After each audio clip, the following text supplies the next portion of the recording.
अस्सलामु अलैकुम वरहमतुल्लाहि वबरकातुहू। इस वीडियो के अंदर इंशाल्लाह ताला हम डिस्कस करने वाले हैं gram atomic mass, gram molecular mass and gram formula mass. आपने बहुत इस चैप्टर के स्टार्ट में पढ़ चुके हैं, आप एटॉमिक मैस भी पढ़ चुके हैं, इसी तरह से मॉलिक्यूलर मैस भी पढ़ चुके हैं और फार्मूला मैस भी पढ़ चुके हैं। अगर हम उनको रिकॉल करें, एटॉमिक मैस हमने पढ़ा था। एटॉमिक मैस क्या होता है? किसी भी एटम के न्यूक्लियस में मौजूद number of proton plus number of neutron, उनके सम अप को हम कहते हैं एटॉमिक मैस। ठीक है, एटम का मैस, ये हमने पहले भी पढ़ चुके हैं हम इस टॉपिक को बहुत अच्छे से। तो अब ग्राम एटॉमिक मैस क्या होता है? देखें, आप किसी भी एटम का मैस अगर फाइंड करते हैं, उस एटम के मैस के साथ आपको अगर याद हो तो हम यूनिट लिखते थे AMU, एटॉमिक मैस यूनिट। अब आपने क्या करना है कि एटॉमिक मैस यूनिट के बजाय उस एटम के मैस को ग्राम्स में एक्सप्रेस कर देना है। तो डेफिनेशंस मैंने सारी बुक वाली लिखी हुई हैं इधर। कहते हैं जी, the atomic mass of an element expressed in grams. अगर हम किसी भी एटम के मैस को ग्राम्स में एक्सप्रेस कर देते हैं तो वो कहलाता है ग्राम एटॉमिक मैस।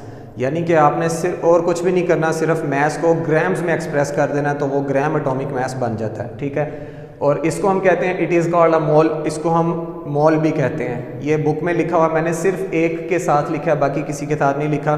ठीक है, तो बाकियों में मैंने ये स्किप कर दिया। आपने ज़रूर डेफिनेशन के साथ लिखना है।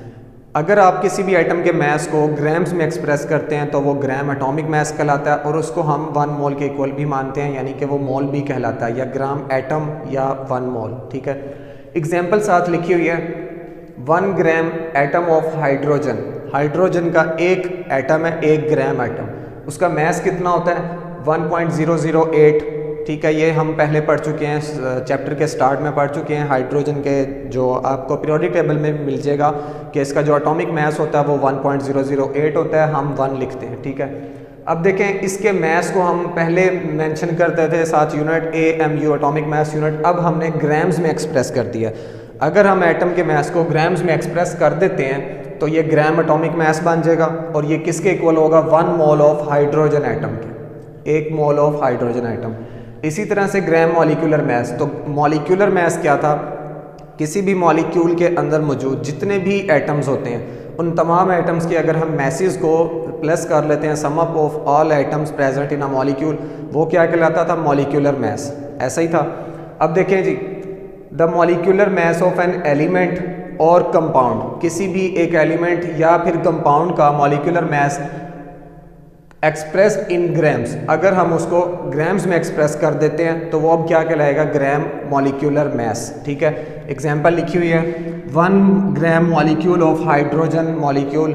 H2 एक मॉलिक्यूल है जिसके अंदर 2 एटम्स हैं। अगर कम्बिनेशन ऑफ एटम्स हो जाए, एक से ज़्यादा एटम्स हो, तो मॉलिक्यूल बन जाता है। तो अब ये मैंने हाइड्रोजन H2 लिखा है, यानी कि एक मॉलिक्यूल है, 1 ग्राम मॉलिक्यूल है हाइड्रोजन मॉलिक्यूल। इसका मैस होता है 2.0। किस तरह से कि एक हाइड्रोजन का मैस हो गया 1, दूसरे हाइड्रोजन का मैस हो गया 1।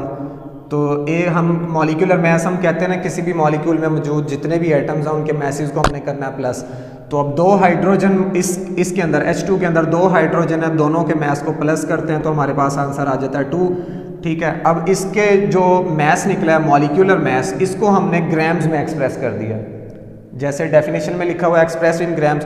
अगर आप इसके मैस को, मॉलिक्यूलर मैस को ग्राम्स में एक्सप्रेस करते हैं तो वो कहलाता है ग्राम मॉलिक्यूलर मैस, और ये भी 1 मोल के इक्वल होगा। ठीक है, उसके बाद तीसरी चीज़ है जी ग्राम फार्मूला मैस। अगर आपको याद हो तो हमने फार्मूला मैस भी पढ़ा था। फार्मूला मैस हम कहते हैं कि किसी भी आयनिक कंपाउंड, कोई भी अगर आपके पास आयनिक कंपाउंड है, उसका जो मैस निकलता है उसको हम फार्मूला यूनिट या फार्मूला मैस बोलते थे।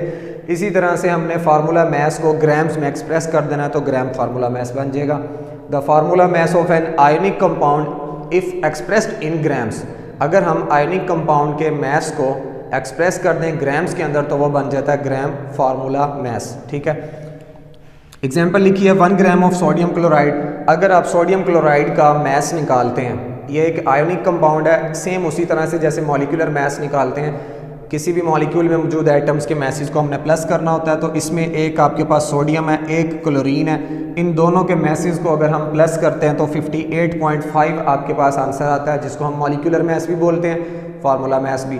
फार्मूला मैस हम इस सेंस में बोलते हैं क्योंकि ये एक आयनिक कंपाउंड है। ठीक है, तो ये हमारे पास फार्मूला मैस आया, हमने उसको ग्राम्स में एक्सप्रेस कर दिया, तो ये बन जाएगा ग्राम फार्मूला मैस, और ये भी इक्वल होगा 1 मोल ऑफ सोडियम क्लोराइड के। यहाँ पर एक बात आती है, आपके पास बेशक एक सिंगल एटम है, जैसे कि मैं ये लिख लेता हूँ हाइड्रोजन, ये एक सिंगल एटम है, या फिर आपके पास एक मॉलिक्यूल है H2, ये मॉलिक्यूल हो गया, या फिर आपके पास कोई जैसे सोडियम क्लोराइड है NaCl, ये एक आप कहते हैं आयनिक कंपाउंड है, एक कंपाउंड हो गया, इसको हम फार्मूला यूनिट भी बोलते हैं, ठीक है। अब देखें यहाँ पर सिंगल एटम है, मॉलिक्यूल है, या फिर कोई आयनिक कंपाउंड है, इसके अंदर आप अगर एटम्स के नंबर चेक करें तो नंबर्स ऑफ एटम्स जो हैं वो डिफरेंट है, यहाँ पर एक है, इधर 2 हैं, इधर भी 2 एटम्स हैं, और वह एक आयनिक कंपाउंड है। इससे कोई फ़र्क नहीं पड़ेगा कि आपके पास किसी भी जो ग्रुप ऑफ एटम है उसके अंदर बहुत ज़्यादा एटम्स हैं या सिंगल एटम है, इससे कोई भी फ़र्क नहीं पड़ेगा। अगर आपने उसके मैस को एक्सप्रेस किया ग्राम्स के अंदर तो वो इक्वल होगा 1 मोल के। फॉर एग्जांपल आप देखते हैं H2O, इसका जो मॉलिक्यूलर मैस निकलता है वो होता है 18, हाइड्रोजन के 2 एटम्स हैं, 1 + 1 2 हो गए, और ऑक्सीजन का मैस होता है 16, तो 1 + 1 + 16 कितना हो जाएगा 18। इसको आपने ग्राम्स में एक्सप्रेस कर दिया अगर, तो ये क्या बनेगा ग्राम मॉलिक्यूलर मैस, और ये भी इक्वल होगा 1 मोल के, ठीक है, ये भी इक्वल है 1 मोल के। इसी तरह से हाइड्रोजन के एक एटम का मैस होता है 1, और उसको आपने ग्राम्स में अगर एक्सप्रेस कर दिया तो ये भी इक्वल होगा 1 मोल के, ठीक है। अब आपको शायद पता लग गया होगा मैं क्या बताना चाह रहा हूँ, कि यहाँ पर देखें कि मैस 18 है, इधर मैस 1 है, एटम्स यहाँ पर देखें तो 3 है, इधर 1 है, लेकिन दोनों इक्वल हैं 1 मोल के, क्योंकि हमने उसको ग्राम्स में एक्सप्रेस कर दिया। तो ये 3 डेफिनेशंस थी, gram atomic mass, gram molecular mass and gram formula mass. इन तीनों की आपको डेफिनेशंस आनी चाहिए, साथ एक एक एग्जांपल बहुत होती है।